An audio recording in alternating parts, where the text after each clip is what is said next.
नमः शिवाय। शिव कृपा योग में आपका स्वागत है। आज एक साधक ने पूछा है कि आत्मा की शीघ्र उन्नति के लिए क्या किया जाए।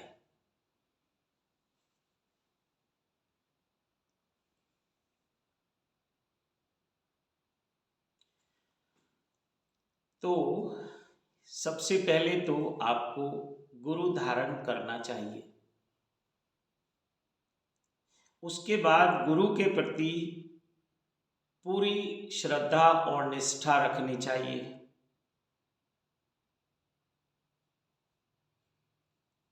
और अगर कभी ऐसा लगे गुरु के प्रति श्रद्धा कम हो रही है, ऐसा होता है क्योंकि जो गुरु के ज़्यादा नज़दीक आ जाते हैं तो फिर उन्हें गुरु गुरु नज़र नहीं आता। उनको ऐसा लगने लगता है जैसे हमारा कोई मित्र होता है, कोई दोस्त होता है, कोई सखा होता है। तो गुरु आपका सखा तो है। आप गुरु के नज़दीक आ सकते हैं। कैसे? सेवा के द्वारा। गुरु के कार्य में सहयोगी हो जाना ये सबसे बड़ी सेवा है। लेकिन खतरा क्या है? जब गुरु के नज़दीक आने लगते हो तो आपको, क्योंकि गुरु जब आपके साथ होता है तो वो आपके तल पे होता है। अगर गुरु अपने तल पे रहे और आप नीचे के तल पे रहें तो फिर वो संवाद संभव नहीं है।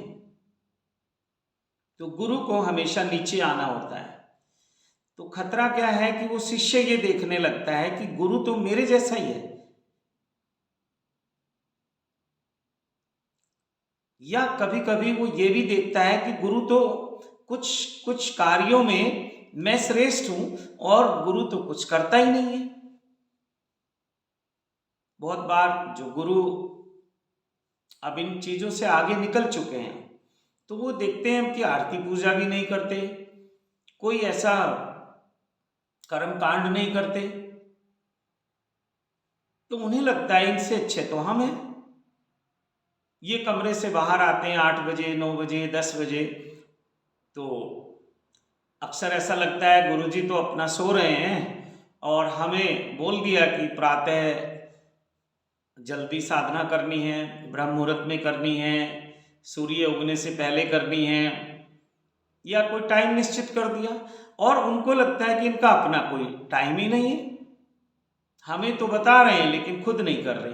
तो इसलिए अध्यात्म में एक कहावत है कि गुरु कहे सो कीजिए, गुरु करे सो मत कीजिए। गुरु जो कार्य कर रहा है वो आपको नहीं करना है, गुरु जो कह रहा है वो आपको करना है। तो ये गलती हो जाती है। जो बहुत नजदीक के शिष्य होते हैं उनके साथ ये दुर्घटना हो जाती है। तो ये खतरा लेने जैसा है, लेकिन इसमें निरंतर संभलते जाना है, होश को जगाते जाना है। मेरे एक शिष्य हैं, तो उनको मैंने बहुत बार कहा कि तुम बहुत समझदार हो, साथ में ये भी कहा कि ये तुम मत समझना, तुम बहुत समझदार हो लेकिन तुम मत समझना। और ये एक पहेली है। तो जिस दिन उन्होंने ये समझना शुरू कर दिया कि मैं बहुत समझदार हूं, तो अब यहां से खतरा शुरू हुआ। उनको लगा कि गुरु को तो कोई समझ ही नहीं है, गुरु से ज्यादा किताबें तो मैंने पढ़ ली, गुरु से ज्यादा यूट्यूब पे मैं लोगों को फॉलो करता हूं या करती हूं, और बहुत सारी चीजें वो गुरु को बताने लगता है यहां वहां की। तो उसमें एक सुपीरियरिटी कॉम्प्लेक्स आना शुरू हो जाता है। ये शुभ है, बहुत शुभ है। सत्यम शिवम सुंदरम के मार्ग पे ऐसे ही होगा, लेकिन वहां बहुत खतरा है। अब अगर ये सुपीरियरिटी आप में जो है वो फीलिंग बढ़ती चली गई, तो आपको बस समझिए कि गुरु से आप दूर होना शुरू हो गए। गुरु शिष्य का संबंध ही इस आधार पे खड़ा है कि गुरु कहेगा और तुम सुनो, लेकिन एक समय के बाद जो शिष्य नजदीक आ जाते हैं वो क्या करते हैं, हम कहेंगे और गुरु तुम सुनो। तो अलग अलग ढंग से वो इस बात पे को अपनी हावी होने लगते हैं कि मेरी बात सुनो, मेरी बात मानो। फिर वो जब भी कुछ ऐसा करते हैं और गुरु उनको टोकता है तो वो कहते हैं कि हम तो सखा भाव में हैं, हम तो इस समय आपको अपना दोस्त समझ रहे हैं, अपना मित्र समझ रहे हैं। तो बात तो ठीक है, अगर वो मित्रता के भाव में है और गुरु के साथ उनका संबंध सखा रूप में है, तो लेकिन कभी तो वो गुरु भाव में भी होना चाहिए, और होना तो अधिक समय गुरु भाव में ही है। कभी कभी चलो एक समभाव में आकर गुरु मित्र के रूप में आपके लिए उपलब्ध है, तो उसमें खतरा यही है ना कि आप फिर डगमगा जाते हैं। तो होश को संभालते हुए चलना है, तो इस तरह आत्मा की उन्नति होती जाती है। योग भ्रष्ट जिसको अध्यात्म में कहा गया है वो यही तो है कि किसी योग से, किसी योग मार्ग से, किसी विधि से, अब गुरु के प्रति समर्पण भी एक सर्वोत्तम विधियों में से एक है जिसमें गुरु की ऊर्जा काम करती है। फिर आपको तो केवल समर्पण भाव में रहना है। तो वो जो गुरु के प्रति गुरु भाव है वो अधिक समय रहना चाहिए, और गुरु को भी अपने उसी भाव में रहना चाहिए। अगर वो अधिक समय नीचे आएगा, आपके तल पे आएगा, तो आप उसको फिर अपनी दुनिया में खींचना शुरू कर दोगे। फिर कस्में, वादे, प्यार, वफा सब शुरू हो जाएंगे। और किसी ने बिल्कुल ठीक कहा है कि कस्में, वादे, प्यार, वफा बातें हैं, बातों का क्या, कोई किसी का नहीं जगत में, ये सब झूठे रिश्ते नाते हैं, नातों का क्या। तो जल्दी से हम कोई ना कोई रिश्ता जोड़ लेते हैं,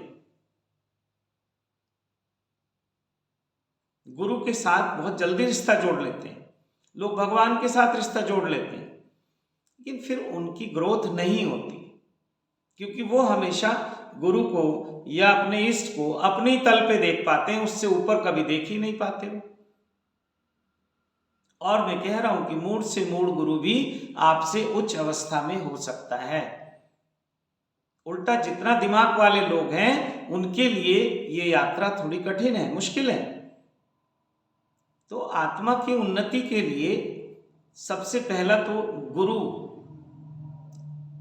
आपके पास होना चाहिए, और ऐसा गुरु होना चाहिए जिसके प्रति आपको श्रद्धा है। और अगर आपने किसी को गुरु बना लिया और लग रहा है मेरी श्रद्धा खंडित हो रही है और मैं कहीं और जाना है, तो हिम्मत तो होनी चाहिए ना।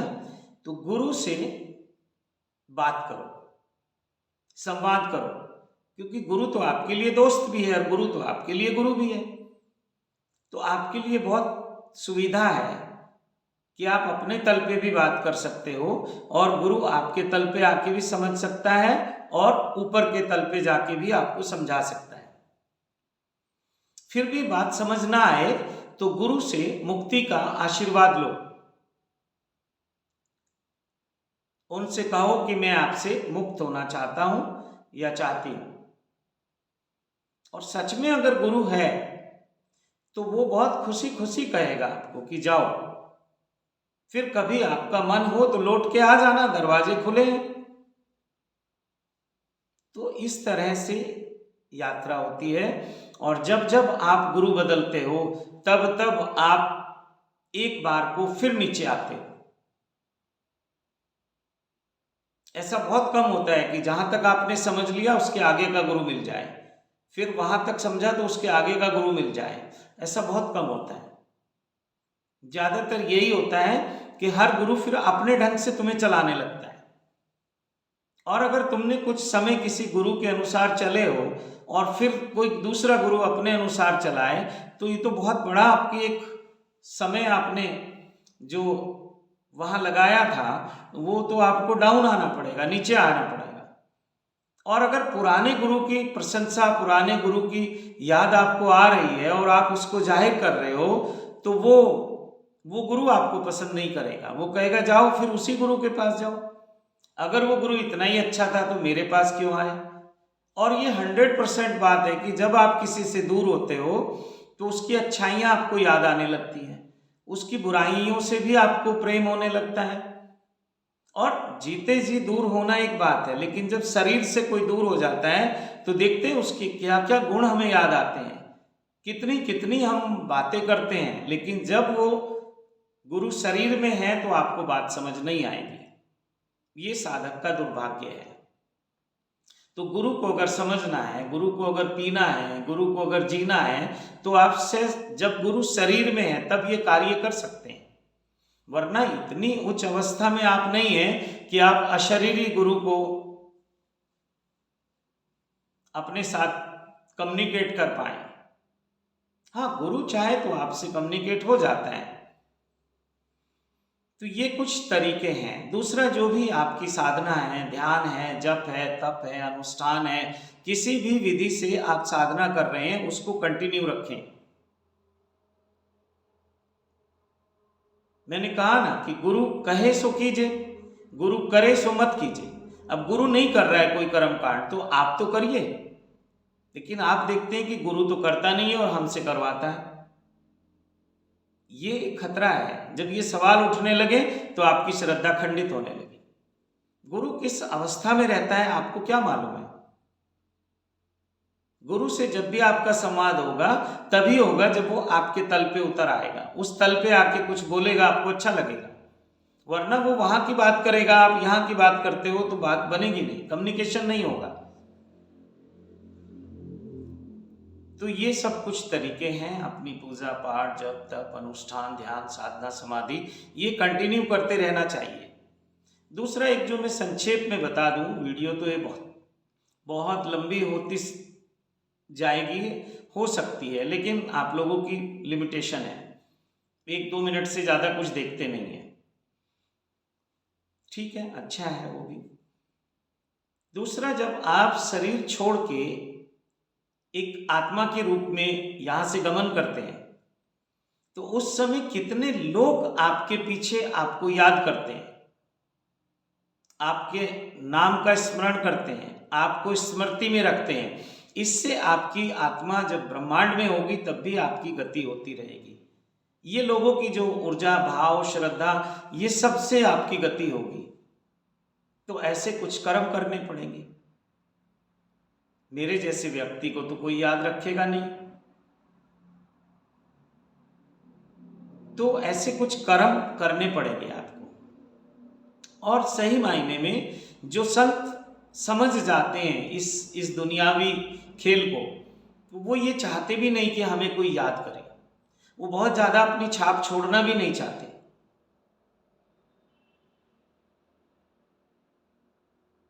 मैंने ओशो से सुना कि बुद्ध परशों के चिन्ह नहीं होते।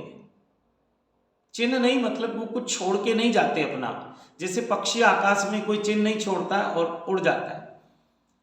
फिर मुझे लगा कि आखिर जिस आदमी ने इतनी बड़ी बात कही, वो इतना बोलता रहा, इतनी छाप छोड़ता रहा, इतना बोलता रहा, कोई टॉपिक छोड़ा ही नहीं है। कई बार ये कंफ्यूजन हो जाता है कि व्यक्ति किस तरह की बातें कर रहा है। और वो कम्युनिस्ट परंपरा से प्रभावित थे बहुत ज़्यादा। तो जहाँ का प्रभाव हमारे ऊपर होता है, हम हमारे व्यवहार में, आचार में, विचार में, सब में वो आ जाता है। तो उस तरह की वो बातें करते रहे, अलग अलग टॉपिक लेते रहे, कभी अध्यात्म को लिया, कभी आपके मानसिक जो समस्याएं हैं उसको लिया, राजनीतिक लिया, सामाजिक लिया, शारीरिक लिया, सब कुछ लिया। यहाँ तक मेडिकल साइंस पे भी बहुत कुछ बोल गए। तो ये छापी तो है, लेकिन वो जानते थे। इतनी किताबें उनकी हैं और इतने उन्होंने अपने चरण चिन्ह छोड़े कि शायद अब तक किसी ने छोड़े ही नहीं है, और ये बात कितनी ऊंची कह गए। तो इसलिए मैं कहता हूं कि गुरु कहे सो कीजिए, गुरु करे सो मत कीजिए। अब सवाल ये भी उठ सकता है कि भाई ओशो ने ऐसा क्यों किया, लेकिन गुरु के खेल बड़े निराले होते हैं। इसीलिए कहा गया अध्यात्म में कि गुरु कहे सो कीजिए। अब अगर हम भी बहुत ज्यादा कुछ भी करेंगे, छाप तो छूटेगी, और वो भाव सहज रूप से निकलेगा, अकर्ता में आ जाएंगे। अभी कर्ता पकड़ता है। तो कुल मिला के बात तो हमें यही समझनी है कि गुरु ने क्या कहा। अब गुरु ने क्या किया, अगर इसको करेंगे तो इसमें हमारा ही नुकसान है।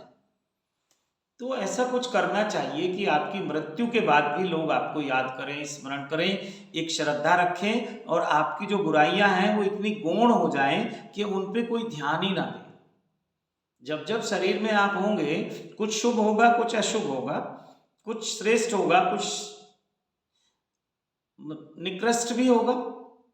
मात्रा अलग अलग हो सकती है। किसी के जीवन में ये जो पॉजिटिविटी है ये ज़्यादा है हर लेवल पे, किसी की लाइफ में नेगेटिविटी है हर लेवल पे।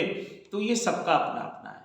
तो हमें ऐसे कुछ करना चाहिए कि जिससे हम अपने करना भी चाहिए, तो इसलिए नहीं कि मेरा नाम हो जाए या मुझे लोग याद करें, अपने आत्म संतुष्टि के लिए करना चाहिए।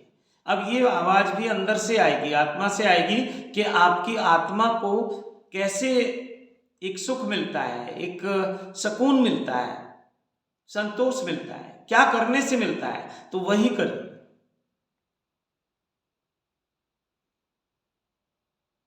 और जिन लोगों का पतन होता है, तो एक तो यहां रहते रहते उनके कर्म ऐसे होते हैं कि जिस लेवल पे उनकी चेतना है, जिस चक्र पे उनकी चेतना है, वो नीचे की तरफ गिरने लगती है कर्मों के आधार पे, और कुछ ऊपर उठने लगती है कर्मों के आधार पे।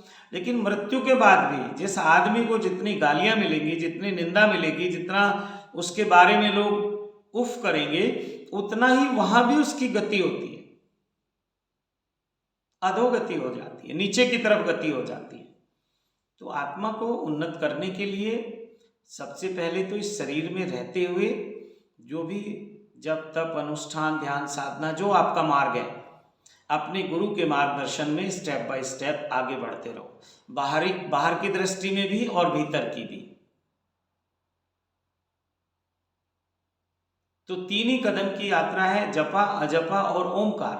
ओम, अब पहला मंत्र गुरु दे देगा, दूसरा मंत्र आपके भीतर स्वयं गुंजारित होगा, आपको गुनना है। अजपा जो है वो गुनना है, समझिए, वहां से ध्यान शुरू हुआ। और जो ओम है, ओमकार है, ये प्रकट होगा। ये बाहर के ओम ओम से कोई मतलब नहीं है, ये आपके भीतर से नाद के रूप में प्रकट होगा। और फिर उसके आगे की यात्रा समाधि की यात्रा है। तो इतनी सी बात है। तो ये हमेशा ध्यान रखना कि स्टेप बाय स्टेप आप आगे बढ़ रहे हैं या नहीं बढ़ रहे हैं। किसी भी मार्ग से चलो, किसी भी गुरु के सानिध्य में चलो, किसी भी परंपरा से चलो, किसी भी धर्म से चलो, लेकिन अपने को चेक करते रहना। तो इससे आपकी आत्मा की उन्नति होगी, आत्मा की ग्रोथ होगी। तो ये मैं अनुभव से बोल रहा हूं कि जिन शिष्यों का सौभाग्य होता है कि वो गुरु के बहुत नजदीक हैं, लेकिन जब वो इतना एक नीचे गिरते हैं, अब शायद उनको ये चोट लगेगी कि नीचे गिरना कह रहे नहीं, लेकिन जब कहीं उनकी श्रद्धा अश्रद्धा में बदल जाती है, तो वो हमेशा गुरु को दोष देते हैं कि पहले गुरु जी ऐसे थे, पहले ऐसे थे, अब ऐसे हैं, अब ऐसा, अब वैसा, अब ये, अब वो, कंपैरिजन शुरू हो जाता है। लेकिन गुरु तो आपके, जब आपको मिला था तो आपसे ऊपर था, आकर्षित किया आपको, फिर वो आपसे जब संवाद शुरू हुआ तो आपके तल पे आया, और आप अब उसे अपने तल पे रखना चाहोगे, तो गुरु का जैसे होता है ना, दम घुटने लगता है अगर उसकी अपनी ग्रोथ रुक जाए, और वो बहुत जल्दी अगर नहीं संभलता तो फिर उसका भी बहुत तेजी से पतन होता है। तो बहुत ऐसी यात्रा है कि इसमें अपने को खुद ही हम एनालाइज कर सकते हैं, दूसरा नहीं कर सकता। तो ये बहुत ध्यान रख के चलना है। तो मैं देखता हूं कि उस समय गुरु को बहुत पीड़ा होती है कि जिस जिस शिष्य के ऊपर इतना काम किया, कहाँ गलती हो गई मुझसे, कहाँ चूक हो गई। क्योंकि कई बार गुरु भी बहुत भाव में आ जाता है, वो भूल ही जाता है कि मैं गुरु हूं। और ये होना भी स्वाभाविक है, क्योंकि अगर वो गुरु ही बना रहेगा तो फिर वो सखा नहीं हो सकता। तो गुरु भी इतना इतना वो हम्बल हो जाता है कि वो भूल ही जाता है कि इससे भी शिष्य का नुकसान होगा। तो कहीं ना कहीं कमी गुरु में ही है कि वो संतुलन नहीं बना पाया। आपने कुछ सालों की यात्रा की, ठीक है, लेकिन कहीं जाके कुछ कुछ ऐसा हुआ कि आपका वो संतुलन बिगड़ गया। तो ये बहुत ही मतलब गुरु के लिए भी और शिष्य के लिए भी बहुत पीड़ादायक क्षण होते हैं। और इस पीड़ा में भी आपको निखार तो होगा, लेकिन फिर अहंकार बीच में आ जाता है। जबकि आप शिष्य हो, गुरु गुरु है, फिर अहंकार आ जाता है कि मैं ही क्यों जाऊं, पहले तो गुरुजी भी मुझे फोन करते थे, अब गुरुजी क्यों नहीं करते। ऐसे बहुत सारे कंपैरिजन आने शुरू हो जाते हैं और वो आपके लिए एक दीवार बन के खड़े हो जाते हैं। धीरे धीरे धीरे धीरे धीरे ईगो, एक अभिमान आपके भीतर पैदा होता है, जो कि फिर आपको आपके गुरु से दूर दूर दूर दूर दूर दूर दूर करता चला जाता है। और अगर गुरु उस समय आ जाए फिर से सखा भाव में, तो आपका नुकसान और भी ज्यादा होने वाला है आध्यात्मिक रूप से। तो हमेशा ये ध्यान रखना कि आपको ही झुकना है।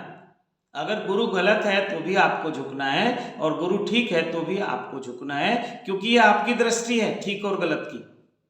गुरु उस समय जो उसको अस्तित्व से आदेश, उपदेश, संदेश मिलते हैं, उसके आधार पे चलता है। कहते ना, छुरी खरबूजे पे गिरे या खरबूजा छुरी पे गिरे तो कटना तो खरबूजे को है। तो ये शिष्य को ध्यान रखना चाहिए कि गलती गुरु की है तो भी आपको ही झुकना है। गुरु को झुका के कभी आप ऊंचे नहीं हो सकते। हाँ, गुरु का अपनी करुणा, अपना प्रेम है, अपना एक भाव रहता है कि वो बहुत शून्य हो जाता है, कहीं कुछ अपने को मानता ही नहीं है, यानी कि इतना झुक जाता है कि अस्तित्व के साथ एक हो जाता है। तो मेरे एक शिष्य कहा करते थे, उनकी एक लंबी जर्नी मेरे साथ रही, अभी भी चल रही है वो जर्नी। तो वो कहते थे जब भी उनको कोई तकलीफ होती थी मुझसे, कोई पीड़ा होती थी, क्योंकि मेरी आदत है मैं वर्तमान में जीने का प्रयास करता हूं, जो कि उसमें काफी सफलता भी मिली है। मुझे लगता है जिस दिन मैं 100% वर्तमान में आ जाऊंगा तो मेरा पास्ट और फ्यूचर खत्म हो जाएगा, यानी कि कुछ बचेगा नहीं, सिर्फ मैं बचूंगा। तो शरीर में रहते हुए वो लिविंग, यानी कि वो बुद्धत्व की अवस्था को जी पाना बड़ा खतरे भरा काम है। अभी जब तक कुछ वासनाएं हैं शरीर के तल पे, मन के तल पे, तो उनको जी लेना ही श्रेष्ठ है। अगर वो अधूरी रह गई तो भी खिलने में कुछ कमी रह जाएगी, लेकिन धीरे धीरे धीरे धीरे उसको वर्तमान में आना ही होगा, और वर्तमान के क्षण में ही उसे जाना भी होगा इस दुनिया से। तो मैंने देखा कि तो पीड़ा ये होती है सब लोगों को कि आप सबके सामने बोल देते हो। ओ भाई, वो सब लोग अपने हैं, परिवार है अपना, छुप छुप के बोले आपको कि आपसे ये गलती है, या गुरु को आपके प्रति ये गलती महसूस हो रही है। तो इस तरह की चीजें बहुत बाधा बनती हैं। फिर बहुत बहुत बहुत तरह से आदमी सुपीरियरिटी में आ जाता है। जो लोग गुरु के कार्य में सहयोगी होते हैं, बहुत जल्दी उनका गुरु से दूर होने का योग भी बन जाता है। तो बहुत संभल के चलना है। तो इस मार्ग पे उन्नति तो होती है बहुत शहने शहने, धीरे धीरे, लेकिन जब गिरते हैं तो धड़ाम गिरते हैं। फिर कदम नहीं चल के उतरते नहीं हैं, हमेशा धड़ाम गिरते हैं। ये बहुत ध्यान रखने वाली बात है। जब आत्मा की उन्नति होती है तो ये खतरे साथ साथ चलते रहते हैं, क्योंकि शरीर और ये दिमाग, मस्तिष्क, मन ये जुड़ा हुआ है। तो बहुत ज़्यादा देर हम उस ध्यान की अवस्था में, समाधि की अवस्था में नहीं रहते। हमारा मन और मस्तिष्क जो है वो हमें खींच खींच लाता है, फिर शरीर खींचता है नीचे। कभी उसे भूख लगती है, कभी प्यास लगती है, उसकी जो भी आवश्यकताएं हैं।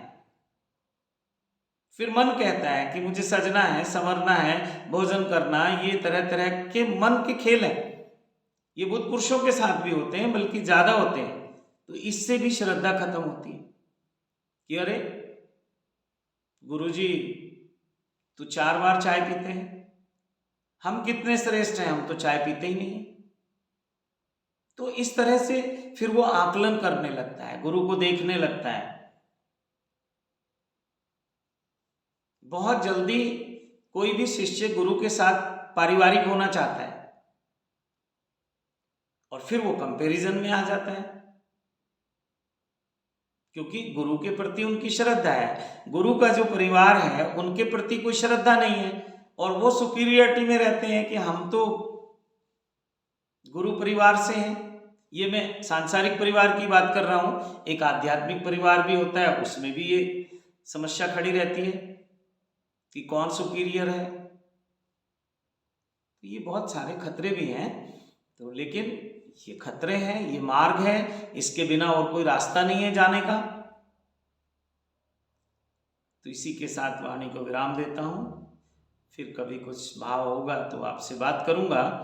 ये जो भी आप भेजते हैं इस तरह के अपनी जिज्ञासाएं, या आपके भीतर जो भी उठता है, जैसे आज ये पूछा कि आत्मा की उन्नति कैसे की जाए, तो आज ऐसे ही आया। कल आप पूछोगे तो कुछ और ढंग से उत्तर आएगा, फिर और पूछोगे तो और ढंग से आएगा। तो आप पूछते रहिए। जो भी वीडियो होती है उसके कमेंट बॉक्स में जाके अपना मैसेज लिख दीजिए। और अगर आप मुझसे संपर्क करना चाहते हैं, बात करना चाहते हैं, मिलना चाहते हैं, तो इसी वीडियो के नीचे हमारा व्हाट्सएप नंबर रहता है। उस व्हाट्सएप नंबर पे आप अपनी जानकारी छोड़ दें, आपका नाम, कहाँ से हैं और किस लिए आप जुड़ना चाहते हैं, वो लिख दें कि मेरी कोई सांसारिक समस्या है, या कोई मानसिक है, या कोई आर्थिक है, या पारिवारिक है, और या फिर कोई आध्यात्मिक मार्गदर्शन की आवश्यकता है। गुरु आपका वैद्य है, वो आपकी हर समस्या का जानता है, उसकी काट क्या है, कैसे कटेगी, और उन सब समस्याओं के कारण आप हो, तो इसलिए गुरु आप पे काम करता है। वो सारी समस्याएं भी ठीक हो जाती हैं, चाहे वो शारीरिक हो, मानसिक हो, पारिवारिक हो, आर्थिक हो, जो भी हो। तो आप व्हाट्सएप पे ये लिख दें, और बात करना चाहते हैं तो समय पूछ लें। वैसे हम जो भी नए लोग मैसेज करते हैं, कॉल तो आप ना करें, ये मेरी रिक्वेस्ट है, मैसेज करें। तो उन मैसेज में वो जो कॉन्टैक्ट नंबर आएंगे उनको एक ग्रुप में ऐड कर देते हैं। उसका नाम है एसकेपी मेंबर्स ग्रुप। एसकेपी मतलब शिव कृपा योग। तो उनको फिर एक टाइम दे दिया जाता है ग्रुप में, जो भी 8, 10, 15, 20 लोग हैं, कि आप इस समय से इस समय तक कॉल करें। तो फिर आपकी मुझसे डायरेक्ट बात हो जाती है। वो मेरा नंबर होता है, और उस नंबर पे फिर आप मुझसे व्हाट्सएप के थ्रू भी संपर्क में सीधे रहते हैं। तो ये थोड़े से आपको फॉलो करने हैं नियम। अगर मुझसे जुड़ना चाहते हैं और ध्यान शिविर में आना चाहते हैं, तो उसकी सूचनाएं आपको यूट्यूब के माध्यम से, मैसेज के माध्यम से, ग्रुप के माध्यम से मिलती रहेगी। तो ठीक है, इसी के साथ वाणी को विराम देते हैं। और कमेंट बॉक्स में लिखें जरूर कुछ ना कुछ। ओम नमः शिवाय लिखें, हर हर महादेव लिखें, ओम श्री नीलकंठाय नमः लिखें, जय श्री महाकाल लिखें। जो भी आपको भगवान का नाम प्रिय है वो लिखें। ओम श्री नीलकंठाय लिखें, ओम नमः शिवाय लिखें, हरि ओम लिखें, जय कृष्णा लिखें, जय श्री राम, जो भी आपको लिखना है लिख के भेजिए। और अगर कोई आपकी जिज्ञासा है, कोई आप कुछ चाहते हैं कि मैं उस विषय पे आपसे कुछ चर्चा करूं, तो आप कमेंट बॉक्स में लिख सकते हैं, या व्हाट्सएप नंबर पे व्हाट्सएप में लिख सकते हैं। तो ठीक है, इसी के साथ आप सबको कोटि कोटि प्रणाम करता हूँ और शुभ रात्रि भी बोलता हूँ। तो आप सभी को शुभ रात्रि। ओम नमः शिवाय।